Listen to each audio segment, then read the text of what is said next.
Assalamualaikum warahmatullahi wabarakatuh.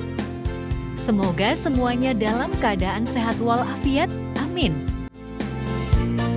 Saat ini, kita berada di Jalan Raya Bukit Tinggi menuju Pasaman.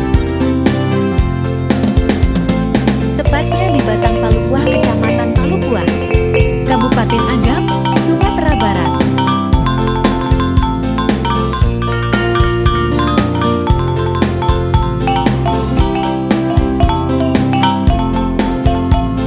Palupuah merupakan kecamatan di Kabupaten Agam yang berbatasan dengan Kabupaten Pasaman.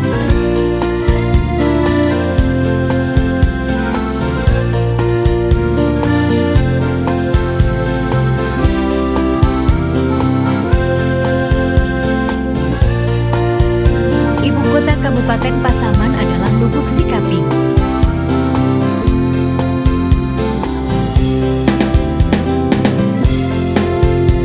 Sebelum sampai di ibu kota Kabupaten Pasaman, terlebih dulu kita akan menempuh Kecamatan Bonjol.